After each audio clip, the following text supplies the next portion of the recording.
Good morning mga kapitos. Gayos tayo ng mga bag ngayon, show bag. Ito. So pag ilalagay natin sa natin, ayos muna natin yung show bag natin. Mga gustong umorder po dyan, PM lang. Yan o, anta po yan.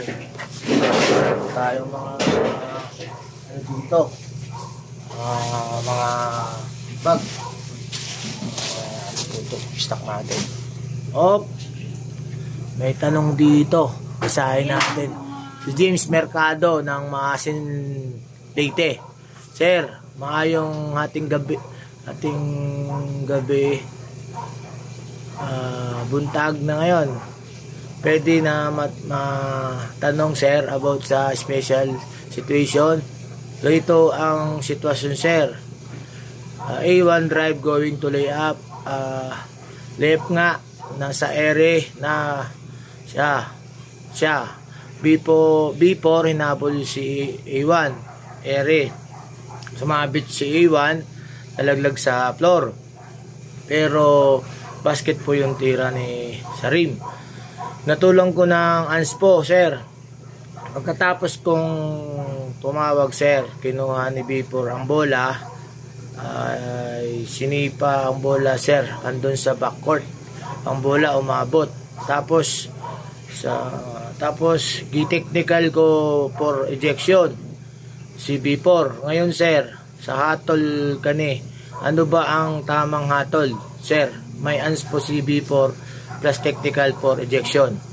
Okay, yung katanungan ni Sir James Mercado ng Maasin City, mga kapitos, unahin natin dyan yung, for example, yung unang sinabi niya, si A1 lumayap, sinabayan siya ni B4. So, lumaglag siya sa floor.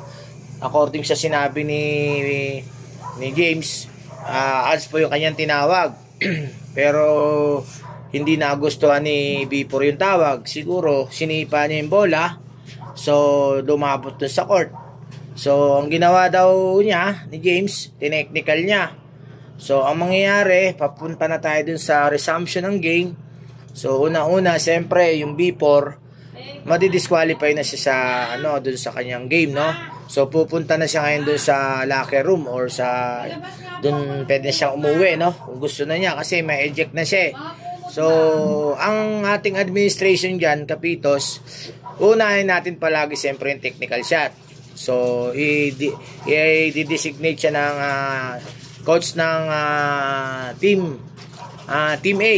So, one shot without lineup.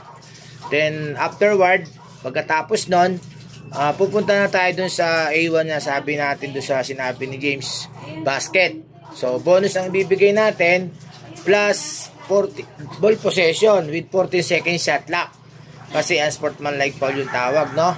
So, yun po yung natin dyan, resumption natin, Sir James, no? Yung pagkakasunod-sunod. So, tama naman na enhance po mo.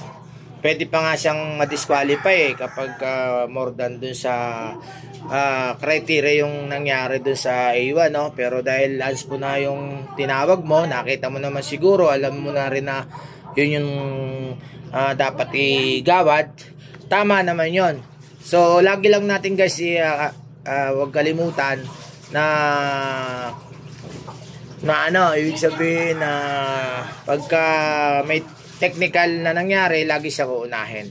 Okay guys, thank you dun sa katanungan ni Sir James ng Maasim City Leyte. Shoutout na rin dyan yung commissioner ko dyan, si Jim Kailing. Bye bye and God bless you all guys.